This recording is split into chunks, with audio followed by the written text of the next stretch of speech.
The evolutionary blind spot and the social planning delusion. People think modern dating is confusing because of apps or culture or confidence. I don't think it is. I think it's confusing because human mating psychology was built in an environment that would look insane to you now. And the residual patterns still run your life, even if you pretend you've evolved past them. Let's start at the core idea from the last video about asymmetry of information. Most men live inside an asymmetry of information with women. Women navigate social life with a lifetime of feedback. Men don't.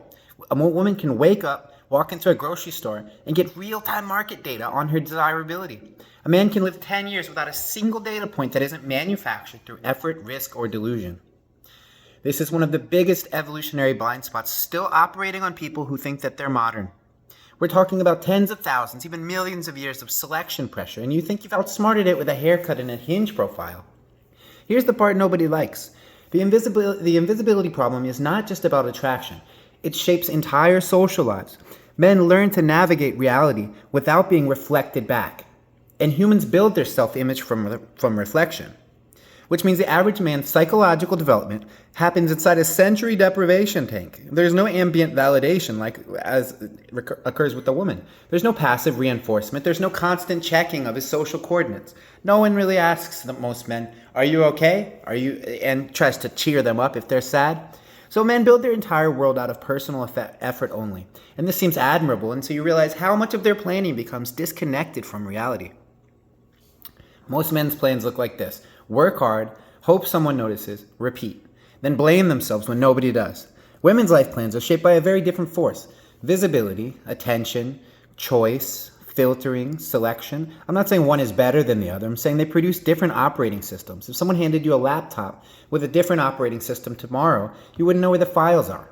That's how men and women feel trying to navigate each other. Now let's move to the flippant part, because the average person tries to solve this mismatch with the worst strategies imaginable.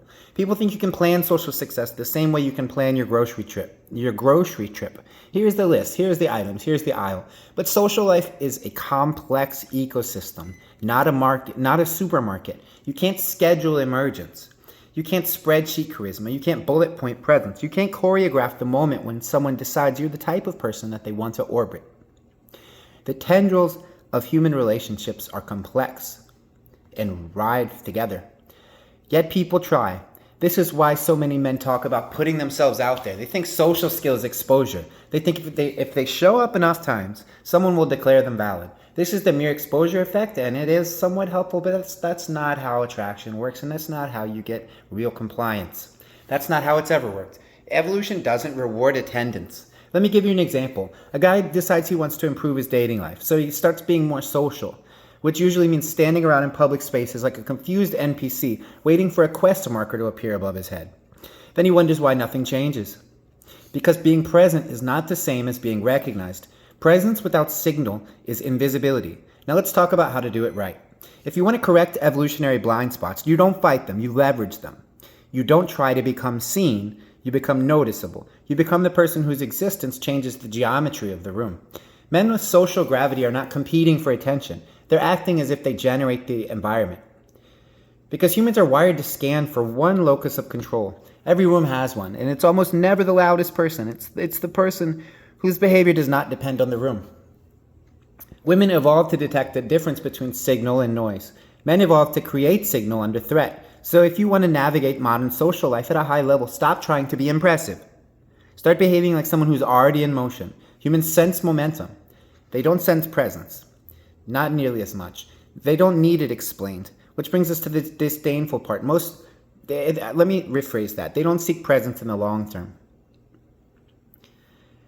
Most people's social life is planned like a bad corporate meeting. They schedule fun, they choreograph depth, and then they buy courses on how to talk to people, they set reminders to build their network. It's tragic. Planning is useful in almost every part of life except the parts where humanity lives. You cannot outline your way into desirability, and you can't script spontaneity. High-level social success comes from alignment, not tactic, from self-possession, not hustle, from evolutionary literacy, not wishful thinking. Let me put it simply. Men who understand the invisibility gradient stop treating social life like a product launch. They treat it like a gravitational field. Most people don't tell people to orbit you. They treat it like a gravitational field. You don't tell people to orbit you. You move in such a way that their path bends toward you. And here's the provocative closing thought. Most men are invisible not because women are shallow or society is unfair. They're invisible because they're indistinguishable from the statistical average of their environment. That is the evolutionary baseline. And if you want to escape invisibility, you don't compete. You differentiate, not by being louder, not by being nicer, not by being more strategic, but by being more internally ordered. Humans are animals. Animals follow hierarchy. Hierarchy is revealed through behavior under uncertainty. If you want to be seen, act like someone who is not waiting to be chosen. That is how you break evolutionary blindness. That is how you correct asymmetry. That is how you exit invisibility. And that's how you build a life that doesn't depend on the approval of people who were not designed to understand your experience in the first place. End scene. That is the axiom.